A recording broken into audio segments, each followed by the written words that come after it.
Entrepreneur podcast, where together we're learning how to have peace in the process of everyday business ownership by improving one step at a time how we think and what we do. I'm your host, Amy Stout.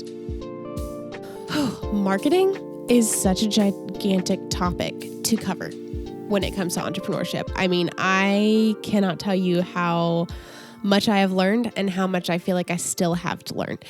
And so I can use all the help I can get when it comes to marketing. I don't know if you feel the same way, but I certainly can. And I have good news for you because today I have my friend Sarah on, who has created her own marketing framework.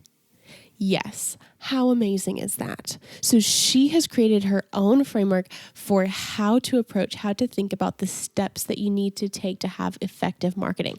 And beyond even that, for Christian business owners, this will be extra helpful and extra peaceful for you because she has built her whole framework on what the Bible says. She has based the entire thing on the Bible. And for me, that just makes me feel immensely more peaceful going into using it because I'm like, okay, no, this is what the Lord has laid out. This is the design that he has laid out. Not that like there's a Bible verse that says do this for marketing and you'll like succeed. You know what I mean? But like she's pulling these concepts from biblical principles and she is literally sharing that entire framework with us today, you guys. Like I literally felt like she was revealing some of her secrets. Like it felt so, it was just so valuable. I could have been scribbling notes furiously. So if you want to get out your notebook, this would be a good episode to take notes on.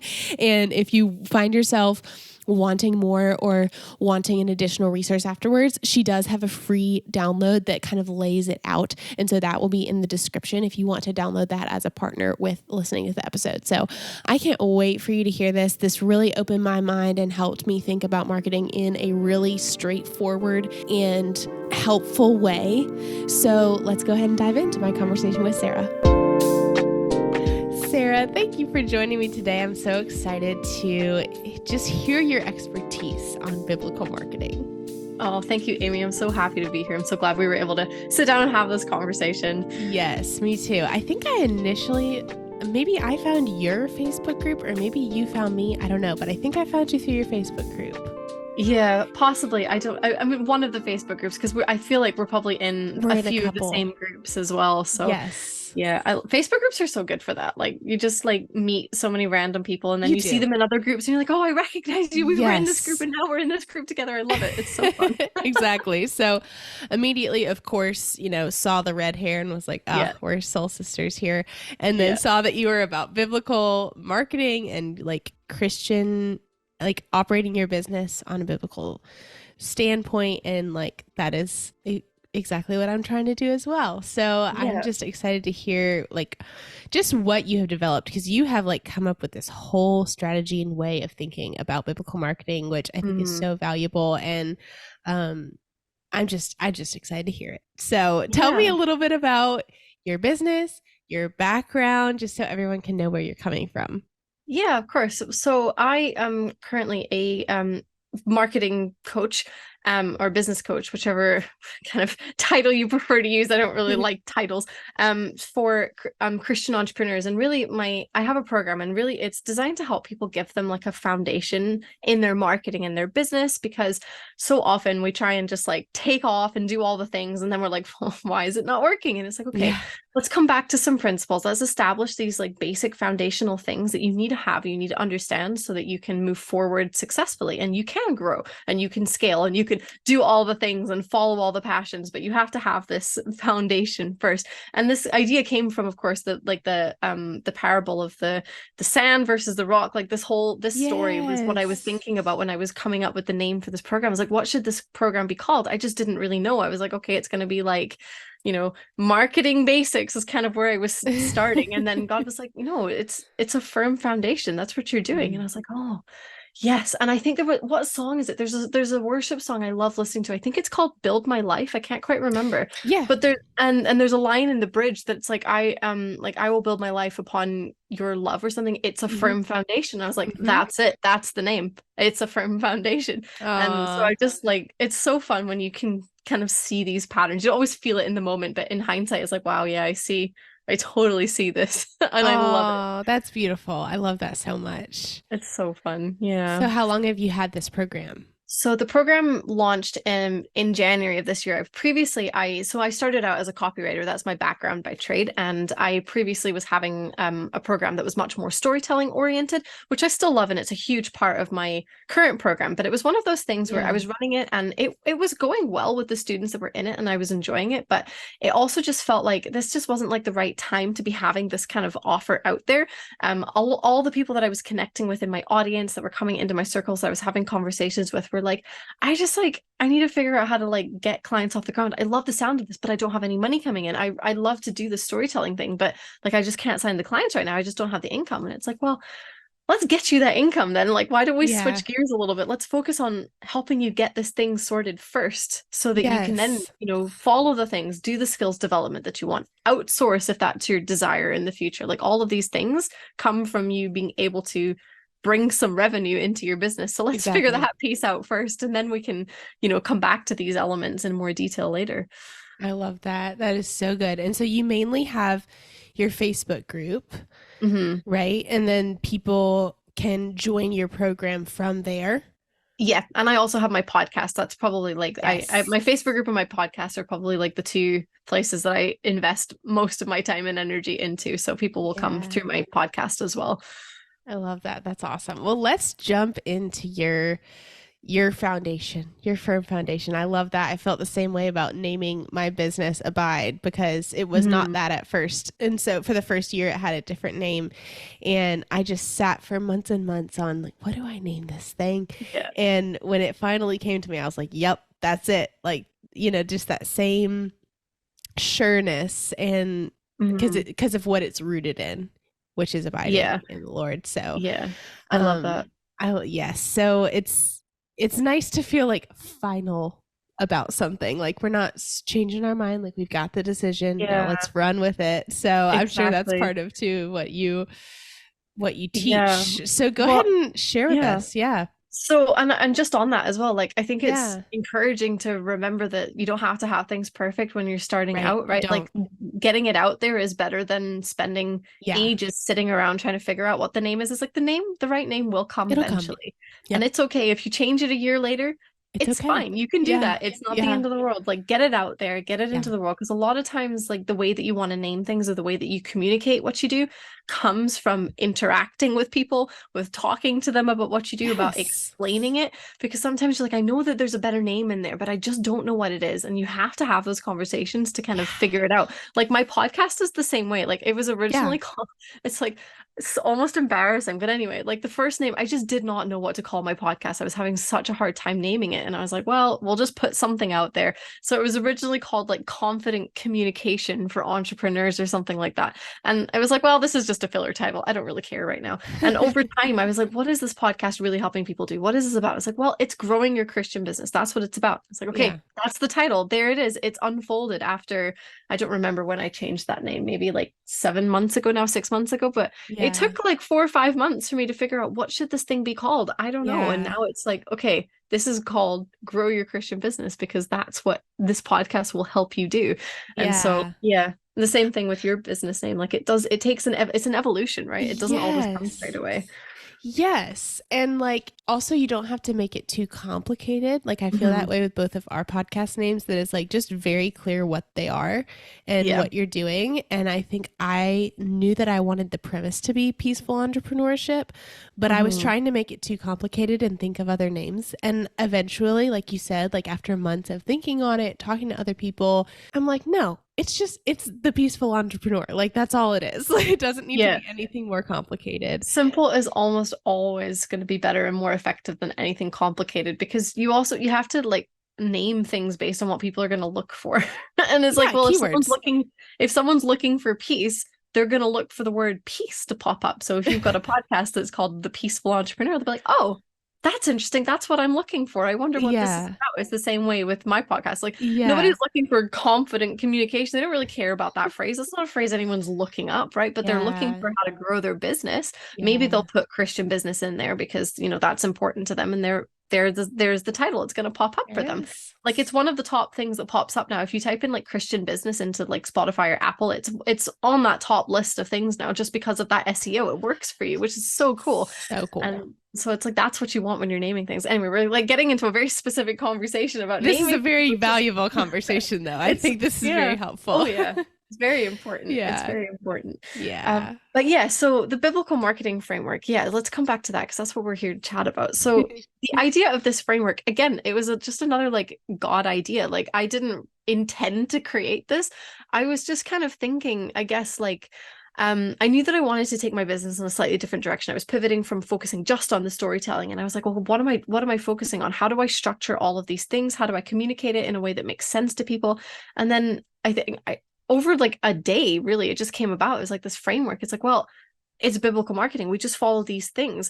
And so really it's a 6-step for a framework, I guess, is the best way to describe it, because it's not like a process. You can do them in order, you probably should, but it doesn't really matter. They're more like different pillars of marketing, different principles. But all of them have been like, I've connected them back to things that Jesus did, or characteristics of how he was as a person, how he conducted himself in his ministry.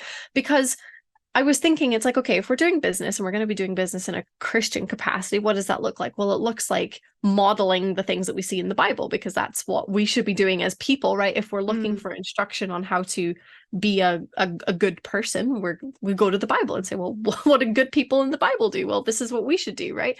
And we model ourselves on the way that Jesus behaved to the best of our capacity. Obviously, we're not perfect, but we do our best, right? Yeah. And so I was like, well, business should be the same thing. So what can we learn from business about like the way that Jesus lived?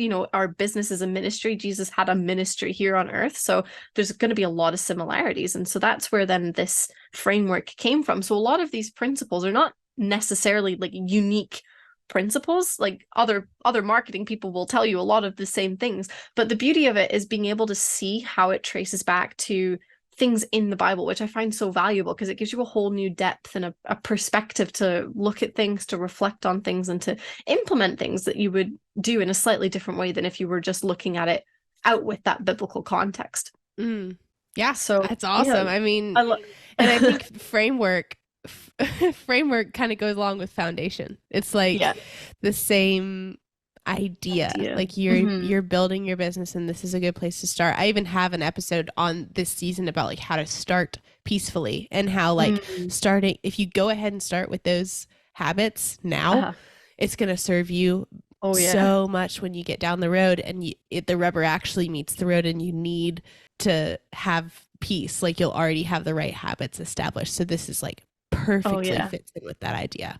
Yeah, changing things is almost always so much harder than just starting from the good place. Yes. Like you can change things, but I've been dealing with that same thing with my like organization system recently, where it's just been a mess. I have a new baby, so things have just gotten very sidetracked, and I've been like, okay, now we need to get organized again. And it's the same thing. It's so hard to establish that system, but I know once it's here, once it's in place, and once I know it works, oh my goodness, it's gonna be a breath of fresh air once it's actually in place. So I can resonate a lot with that. Yes. So do you want to should we walk through the different principles of this framework? Take me through it from beginning to end. Let's just go through. Sounds good. So the first principle, or the first point, is identity. And so this is really taking a look at who you are as a business owner. And obviously this is based on the idea that like Jesus was very, very confident in who he was. He didn't have those doubts. He didn't have any hesitations or reservations sharing that with people. Like he just showed up and is like, this is who I am. You take it or you leave it, but I'm not changing like who I am, and I'm not changing what I'm about to meet different people's needs. He's like, this is who I am. This is what I'm here to share. And we need to have that same kind of like confidence in our own selves as business owners. And especially if we are solopreneurs, we don't have a big organization. We don't have a huge team to where our individual self is getting like lost under like a business brand. We are our own brand and we are our own person through that brand. And so we need to have this like confidence in ourselves. And I think the other thing in identity that I love to like help my students realize is that, you know, you've been made uniquely. Like God has given you skills, he's given you talents, he's given you this unique calling for your business, and all of these things are designed to work together, right? He's not going to give you a calling that you're not equipped for. Maybe part of the process is to train you up and to develop those skills, but you're going to have something about you that makes sense for the calling that you have, whether it's like an innate gift or something that you can grow in, right? And so the things that you have, your passions, your interests, your preferences, and your skills are all going to be part of that calling. And so your business should be designed to work the way that you're made to work. And so there's so many, and that's like this whole identity piece is just helping identify like, what are the things, like what are my skills and strengths? What are the things that I like to do? What are the things I don't like to do? Like what do I want to be doing as a business owner? How do I want to sound? How do I want people to like interact with me and feel when I speak to them? All of these pieces so that you can create that brand that makes sense, that feels good and doesn't bring you so much like stress and fear when you're operating. Because there's so many times where we try and do things because people are like, oh, you have to be on this platform, you have to do this, you have to do that, and we're like, well, okay, I guess I'll try it, I'll do the thing, but it feels awful, it feels awkward, and it's like, oh, and that's because that's just not the thing that you were made to thrive in. So you don't need to do that. You can do something else, and that's okay. Such good advice. I literally just wrote that down because that is like that is awesome. It can feel so hard to feel like going against the grain in a way, right? Because if everyone is like, I just did this, everyone love, like so many people love Instagram, and Instagram is a fantastic place to build a business if it's the place that you should build your business. And I was on Instagram forever trying to figure it out and muscle it through, and I actually I don't really like being on Instagram all that much. It always brings me so much stress. I spend all of my time like, did anyone view my stories? Did anyone respond to the stickers? Did anyone look at the reel yet? Did anyone share? It's like, it just brings up so much stuff that it's like, I don't need this weight in my life. So I just ditched it recently, because to me, that's not a place that, at least right now, that's not a place that I am meant to be building my business. But I know I have business coach friends that, you know, make 6 figures a year plus on Instagram alone because they love it and they thrive on it, and it's a platform that they were designed for. So it's really important to be confident in that and to be okay saying, this is for me, this is not for me, and that's okay. Oh, that is such valuable advice, and I wish that I had known it sooner. Me too. Me too. But we're all evolving. It's all a journey in progress, and it's never too late to stop and change things. Like if you've been going down a path and you don't like it, you can just say, no, that's okay, I'm going to change course. And like, and I wouldn't say to do that often or lightly, right? Because if you've been building something and it is working, then it's always best to try and stick and see things through. But if you're really feeling that call from God saying, don't do this thing, or like, this is not for you, it is okay. You have permission to set things aside, to set them down and start new or start something different if that's really what feels like the right decision in the moment. Amen. Yes. Okay. Number 3 is no, that was just number 1. So we're still that was number 1. That was all just number 1. I thought we were okay. You started talking about calling, so I know I did a little bit. I know. So the next one is number calling. 2. I know. So all of that's just identity piece. Calling is the second one. Yes. And so this is looking at it from a slightly different perspective. It's looking at the people you're called to serve. And so identity is all about you. Calling is all about your people. And so this can include your offer, what you're actually doing with your business. But calling is, you have to understand who your people are, and you have to know them, and you have to be able to communicate and relate to them. And so I, when I was looking at this, you know, like I was thinking of the verse that I can't remember where it comes from now. I should have written it down. But like there's a verse somewhere that, you know, says Jesus came to, or I came to seek and serve the lost. And there's that idea of like, we're called to seek and to serve our people. And that's who Jesus came to, obviously. We're not serving the whole world. We do not have a calling that vast, but we are called for a specific group of people. And we have to we have to get to know that person really well. And not be afraid to say, I'm not here for everyone. I'm here for this person. This is my ideal client. This is my avatar. This is the person that God's put on my heart to serve. And that's who I'm going to focus on. Yes, I could maybe serve these people over here. Yes, I could work with these people over here, but that's not my calling. That's not my gifting. That's someone else's gifting. And so this is about getting to know your audience, getting to know how to communicate with them so that they connect with you, that they understand what you do, that they understand that there's a need for being helped and served in that way, because not everybody knows that they need help, right? Sometimes people know this is the thing that I need this help, and sometimes we're blind to it, and we need to help people understand that as well. And so the second component, calling, is about your person that you're called to serve, or that ministry. Well, the ministry is the next one, but that we're getting into. They blend into each other because they're all different. Like, again, they're all very related components to each other.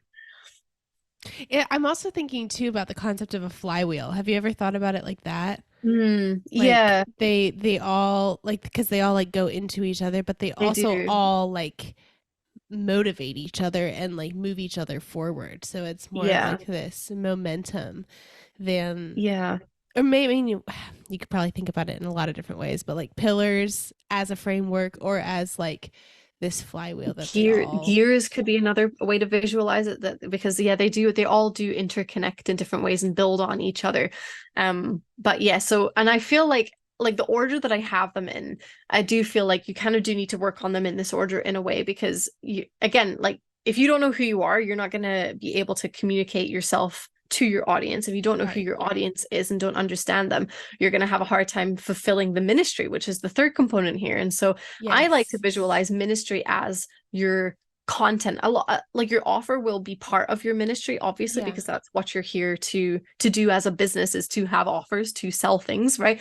But a large part of ministry is just the service component. And that's why I like to visualize ministry as your content, whether that's your podcast or YouTube channel, your social media content, wherever it is that you are producing stuff for people to consume, because there's going to be a lot of people that will benefit from your content that don't ever work with you. And that's actually kind of a cool thing in a way. I kind of like that, because it means that you get to impact people far beyond the people that choose to pay with you. And the people that do choose to pay and work with you, you get to really impact, because you get to have that closeness and develop whatever of it, whether it's a coaching relationship or service, whatever it is that you're like working with, you really get to impact that person in a way that you obviously can't do in a free capacity. Right. But you get to have this dual impact in both ways. And so I think sometimes I think we get a bit funny with content sometimes, because some people will say, don't ever give anything away for free. And some people will say, give everything away for free.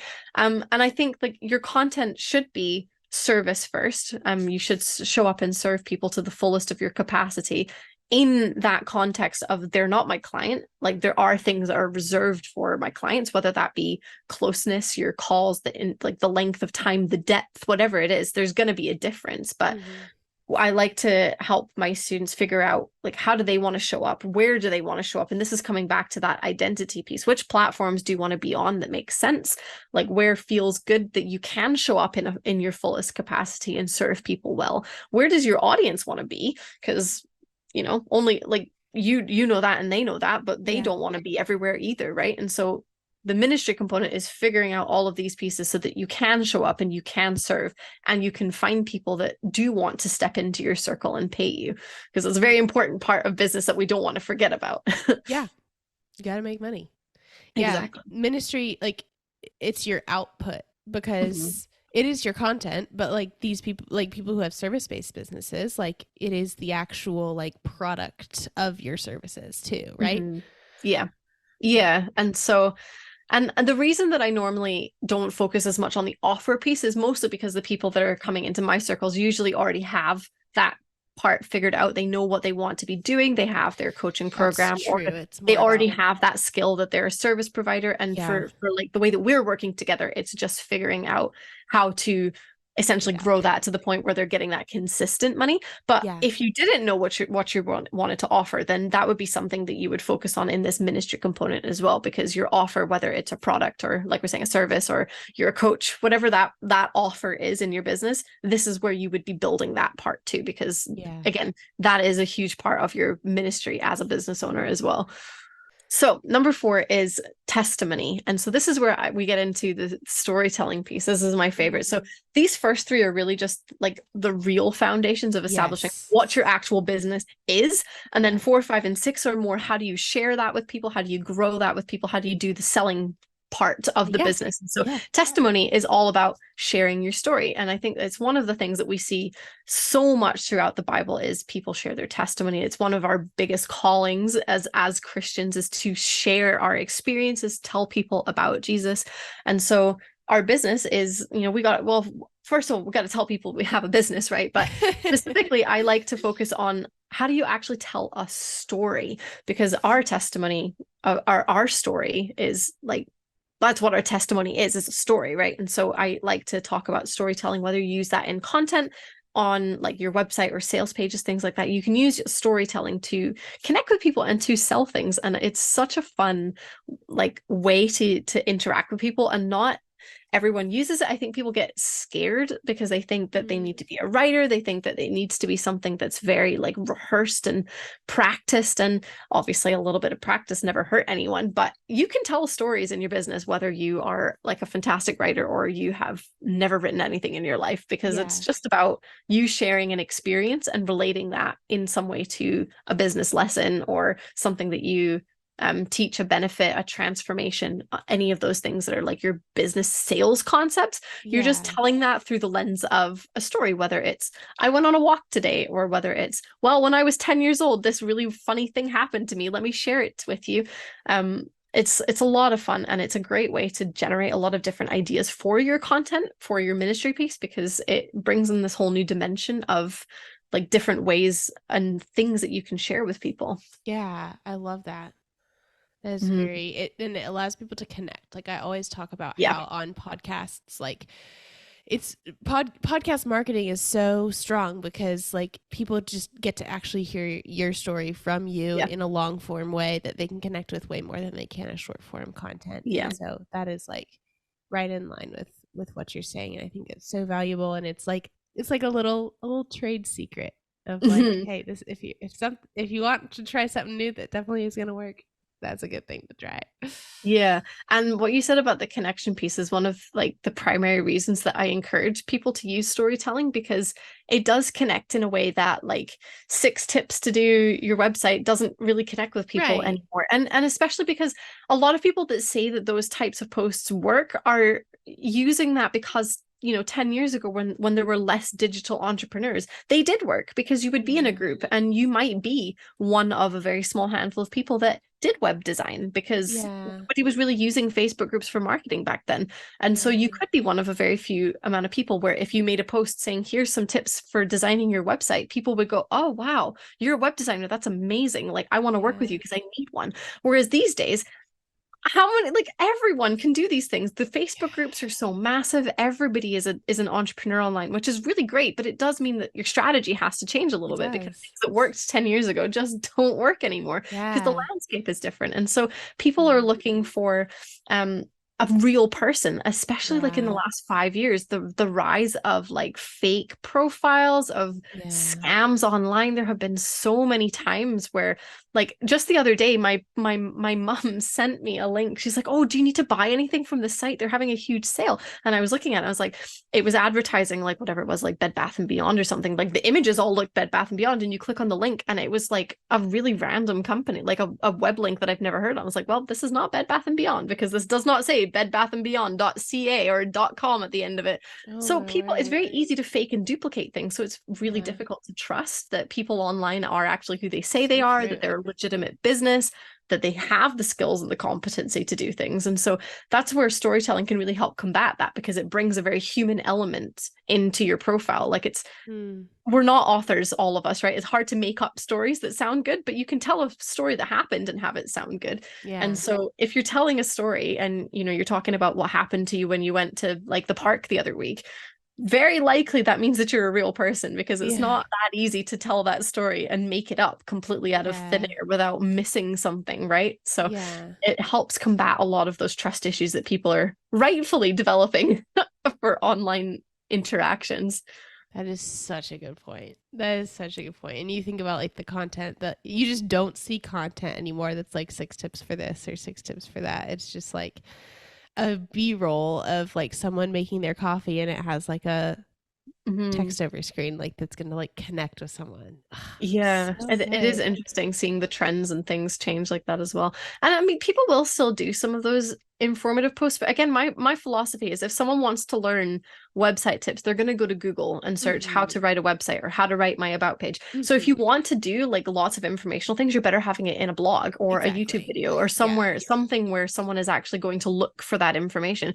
Whereas if Yeah. you're on social media, people are like looking for a connection with a person on Mm-hmm. social media. So social media is better designed for these sharing stories, sharing behind the scenes, sharing your vulnerabilities and your reflections, sharing your wins and celebrations, all of those things, like showing that you're the person behind all the information. And then if you want to provide that information, like a lot of us are educational people at heart, we have that Mm-hmm. like passion and that gifting, then have it in a blog format or like a podcast is like I do a lot of my like tips and information through my podcast because people can learn and take notes if they want to, or learn on the go while they're driving or whatever. But if they come to my social media profiles, they're not necessarily going to find tips, except maybe on a rare occasion, but not often. I'm more just sharing like my thoughts, my opinions, my perspectives on things, and because that's what people are more interested in on those platforms. That is so good. I'm like literally taking notes when you talk. This is so good. It's like stuff that it's like, yeah, like now that you say that yes. Yeah. But just to actually define it like that and like Mm. have that at the forefront of your mind, like that is so good. And I think that alone will help people strategize for their marketing. Mm-hmm. Like just that Yeah. idea of like what do I put where, and Yeah. like so that they're not spinning their wheels doing the wrong kind of content on the right Yeah. platform, Exactly. all of Exactly. that.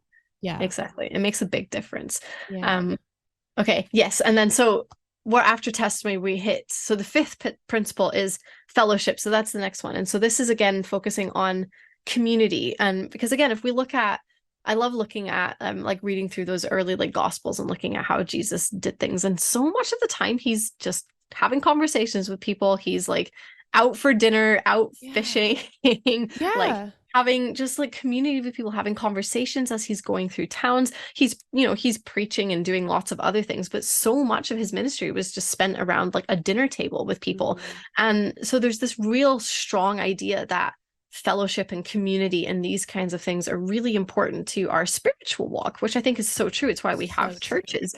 We have churches so that we can obviously learn for people that are more like knowledgeable about like the Bible and things than we are, but also because it's so important to have that connection with other believers. And Mm-hmm. it's the same kind of idea in our business. Now, this is especially true in like the coaching industry. It's important with service providers as well to be able to build that community in some ways. But if you are, a coach, if you have products, having like a community where people can gather in like groups, so like in a Facebook group, for example, is really, really strong way of building this fellowship component. It really just comes down to relationship building. And sometimes, if especially like in the more service industries, then sometimes those relationship buildings are better done one-on-one because that makes more sense for the type of work that you're doing, right? As a copywriter, like a Facebook group for learning how to get like a copywriting service is not really like the best strategy for me. But I Yeah. would send messages to people, I would talk with them one-on-one. Sometimes I would do like free audits or sales consults or things like that. And so I was building relationships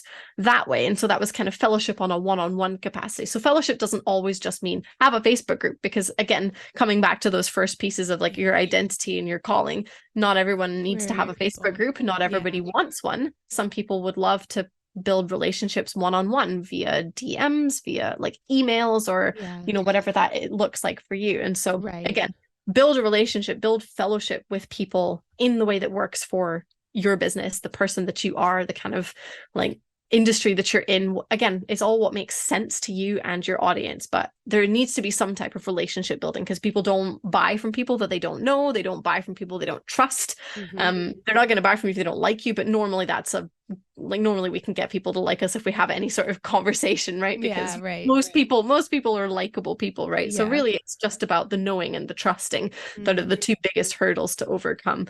And Mm. that doesn't matter whether you're selling a product, whether you're selling coaching packages, or whether you're a service provider. You need to have people know and trust you before they're going to spend any money with you. And so Very true. that's where this relationship building component comes in. Yeah, I love that. And then that goes right into the last thing. Like, but you need Mhm. everything else first before you get to this last thing. Yes. And so this last piece is called invitation. And this is about selling and growing.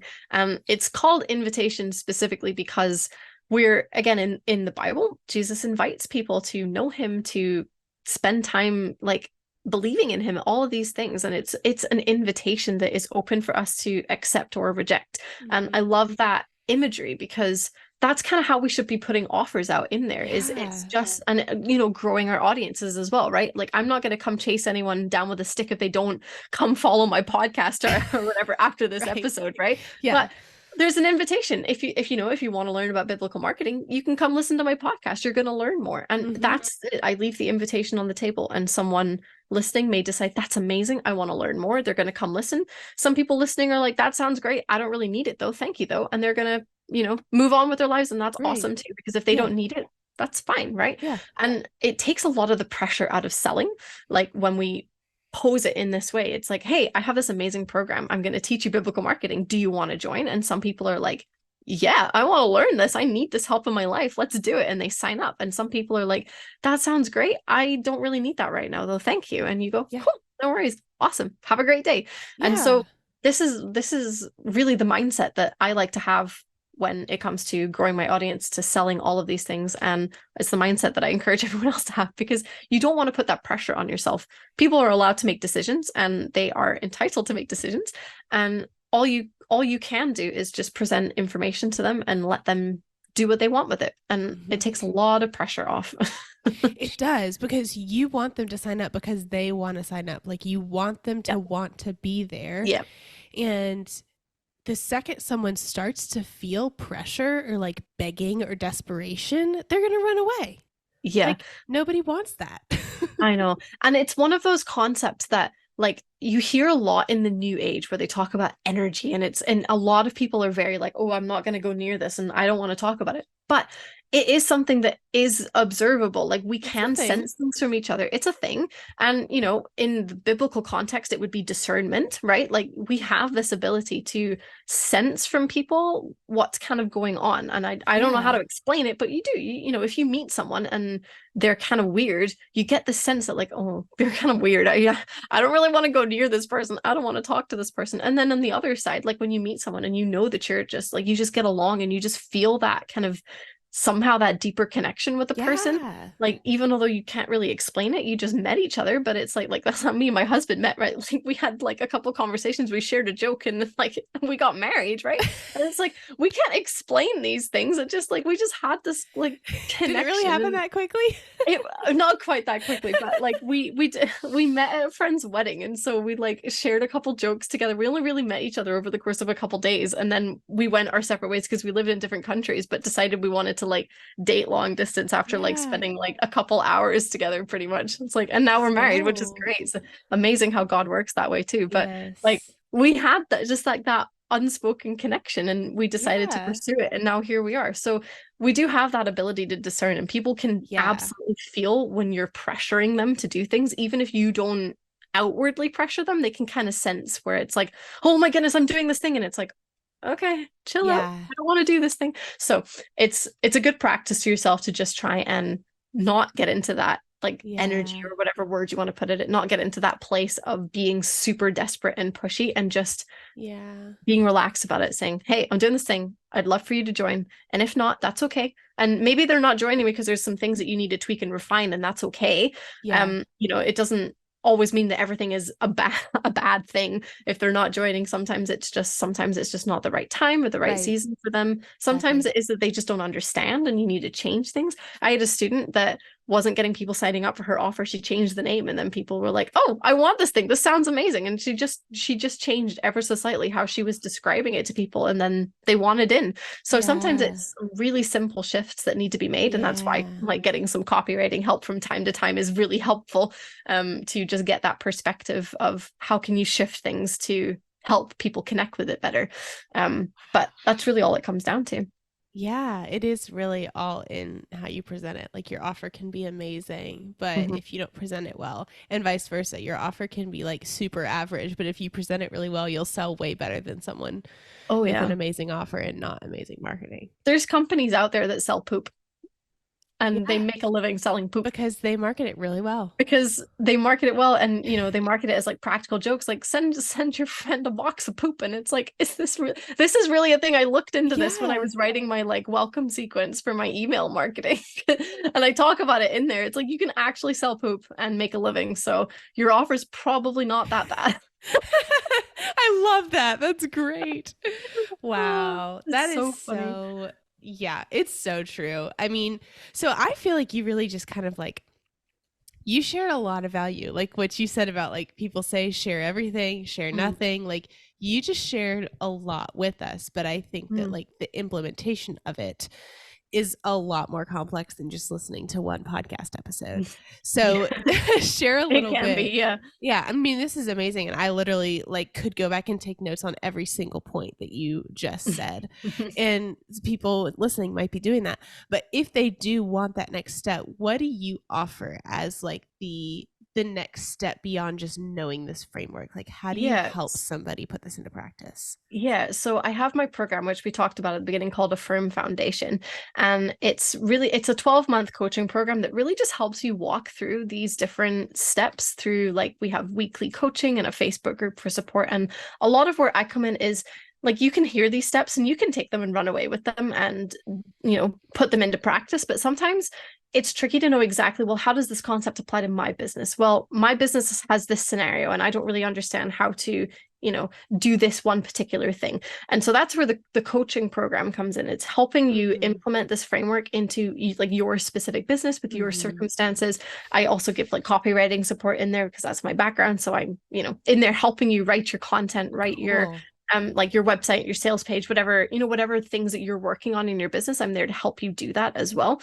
And Yeah. so it's really like an implementation coaching program. It's helping you Yeah. figure out how to apply all of this stuff to your business so that it is growing and that it is thriving and you get to feel like, yeah, this is working, because it can Yeah. work. And it sometimes just takes that like one little nudge in the right direction, that one little Yeah. tweak to break through that like hurdle that Yeah. you're stuck at. And so that's really the focus of this program. I love that. That is so helpful. I'm going to have everything below. Yes. So, website, Instagram, Facebook group, podcast, like everybody will be able to access Yeah, all of the above. So, exactly. if they want to get additional support, which I am right there with them. This is they have all the access. So this has been awesome. Thank you for taking the time to share. Thank you for being open to like being willing to share your framework Oh, with the you're world. welcome. This I is love being so able to talk valuable. about it. It's so fun. I love being able to talk about it and share it because Yeah. it's simple things when it comes down to it, but placed it like presented in a different way. And Yeah. it seems to connect with people so much better than just presenting the information any other way, which is a really cool discovery, right? It's always fun to Yes. discover those things. To like your personality, like people get to see if they click with your personality, because Mhm. I just find myself like smiling the whole time we're talking because you're just like a sunshine, you know, like Oh, you're just thank happy you. and optimistic, and I love just hearing everything that you have to say. So I think that like people listening will maybe feel that too, you know, and Yeah. that's like another great way to connect. Yeah. Um I love that. Thank to you. bring people into your community. So I love that. Yeah, cuz people will tell me when they listen to my podcast, they're like, "Your voice is so peaceful." And I'm like, "Well, awesome, cuz that's exactly what I'm going for, but I didn't know Exactly. that." So Uh-huh. thanks. Like I'm glad that That's that's so coming fun. across. So Yeah. same for you. Like the Yeah. positivity, the biblical mindset, the encouragement, cuz as a coach, Mhm. you need to be an encourager, right? Cuz Yeah. people who might be kind of frustrated or like you said, hitting up against a roadblock. So Mhm. you're great. I know you're a great support to your students. Oh, yeah, it's a lot of fun. We have a lot of fun in there. Yeah, that's awesome. Well, I cannot wait to continue the conversation on your podcast on Instagram. But Mhm. before we finish up today, this is a question I ask everybody. And you can share business wise, personal, whatever comes to your mind. But what is Mhm. bringing you peace right now? So I go on a walk almost every single evening with my son because we need to get out of the house and get our fresh air. And so at like 4 p.m. pretty much every day, I take him on a walk. We go to the park, and I've been listening to a sermon series on the armor of God recently, which has just been so much fun. And it's like been such a nice way to reconnect with. It's by my old church from before I moved. And it's so fun to stay connected to that church because I really Yeah. liked it. And so that's been bringing me so much peace, just going for a Aw. walk in the sunshine with my little boy, loving the swings because he's 9 months old, and it's the only thing in the Aw. park he can play on is the swings, and he loves it so much. And it's like my favorite part of my day. I love that. There is a lot to be said about getting outside, Oh yeah. fresh air, moving your Yeah. body, sunlight. I've been trying to implement that as a like in the morning to like start things off on the right foot Yeah. because it really does make a huge difference. Oh, absolutely. Yeah. Yeah. It's so good. Yeah. Awesome. Well, thank you, Sarah. This has been amazing. And everyone go listen to her podcast. I'm extending the invitation again. Go listen to her podcast. Yeah. Join her Facebook group. We're there. You can join your favorite two redheads Yeah. on any platform that you desire, except not Sarah's Instagram because she's not there Yeah. anymore. Yeah. But pretty much anywhere else. Anywhere else. Awesome. Well, thank you everyone for listening, and we will see you all next week. Bye. Thank you so much for joining us for today's episode. Don't forget to connect with us on YouTube, Instagram, and Facebook, and we would love it if you would leave a review wherever you're listening. We'll see you next week for more tips for how to become a peaceful entrepreneur.